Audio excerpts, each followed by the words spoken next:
সুপ্রিয় দর্শক, আপনারা যেখান থেকে দেশ রূপান্তরের সঙ্গে যুক্ত হয়েছেন সবাইকে জানাচ্ছি স্বাগতম। আমি জহির রায়হান এই মুহূর্তে সরাসরি অবস্থান করছি রাজধানীর শহীদ বুদ্ধিজীবী কবরস্থানের সামনে থেকে আপনাদেরকে সরাসরি যুক্ত করেছি এবং দেখানোর চেষ্টা করছি যে রায়ের বাজারে যে অবস্থিত জুলাই শহীদ কবরস্থান, জুলাই আন্দোলনের শহীদদের স্মরণে কিন্তু ঢাকা বিশ্ববিদ্যালয়ের কেন্দ্রীয় ছাত্র সংসদ ডাকসুর উদ্যোগে কিন্তু শহীদ পরিবারের সদস্যদের সঙ্গে নিয়ে কিন্তু কবর জিয়ারত দোয়া মোনাজাত আয়োজন কিন্তু করা হয়েছে। আপনারা দেখতে পাচ্ছেন যে শহীদ পরিবারের সদস্যরা কিন্তু ঢাকা বিশ্ববিদ্যালয়ের শিক্ষার্থী, ডাকসুর প্রতিনিধি, বিভিন্ন শ্রেণী পেশার যে মানুষ কিন্তু একসঙ্গে কিন্তু এসে কিন্তু তারা কিন্তু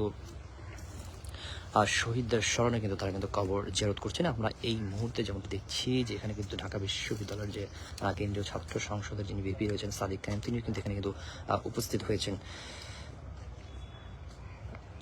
তারা কিন্তু শহীদদের কিন্তু কবর জিয়ারত কিন্তু করছেন। ফুলের শুভেচ্ছা কিন্তু কিছুক্ষণের মধ্যে কিন্তু তারা কিন্তু জানাবেন এবং দোয়া এবং মোনাজাতের পরপর এবং তাদের আত্মার মাগফিরাত কিন্তু কামনা করছেন। আমরা যেমনটি দেখছি যে আয়োজকদের পক্ষ থেকে যেমনটি জানানো হয়েছে যে জুলাই আন্দোলনে নিহতদের আত্মত্যাগকে স্মরণ করা এবং তাদের পরিবারের প্রতি কিন্তু সম্মান ও যে সংহতি প্রকাশের লক্ষ্যে কিন্তু এই কর্মসূচি কিন্তু আয়োজন করা হয়েছে। একই সঙ্গে কিন্তু নতুন প্রজন্মের কাছে কিন্তু এই আন্দোলনের স্মৃতি ও তাৎপর্য কিন্তু তুলে ধরার কিন্তু কথা কিন্তু জানান তারা।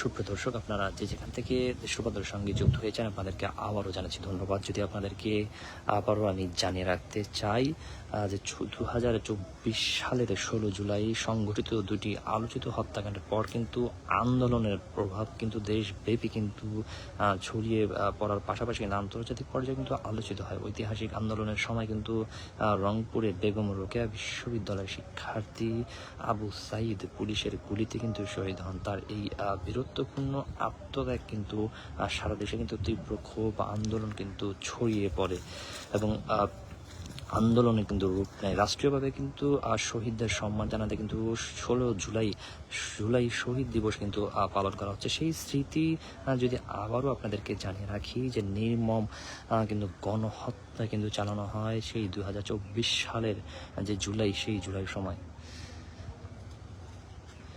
আমরা এই মুহূর্তে আমরা দেখছি যে সেই জুলাই শহীদদের স্মরণে কিন্তু তাদের কবর জিয়ারতে কিন্তু ঢাকা বিশ্ববিদ্যালয়ের যে কেন্দ্রীয় ছাত্র সংসদের অর্থাৎ ডাকসুর যে ভিপি রয়েছেন তিনি কিন্তু এখানে কিন্তু উপস্থিত হয়েছেন এবং কবর কিন্তু জিয়ারত করছেন এবং এখন কিন্তু এই মুহূর্তে কিন্তু মোনাজাতের মধ্য দিয়ে কিন্তু আজকের এখানে যে তাদের যে কর্মসূচি ছিল সেই কর্মসূচি কিন্তু সমাপ্তি ঘটবে এমনটি কিন্তু জানা যায়। তো সব মিলিয়ে এই ছিল রাজধানীর শহীদ বুদ্ধিজীবী কবরস্থানের শহীদদের যে গণকবর, সেখান থেকে সর্বশেষ পরবর্তীতে যে কোনো ধরনের আপডেট পেতে দেশ রূপান্তরের সঙ্গেই যুক্ত থাকুন। ধন্যবাদ।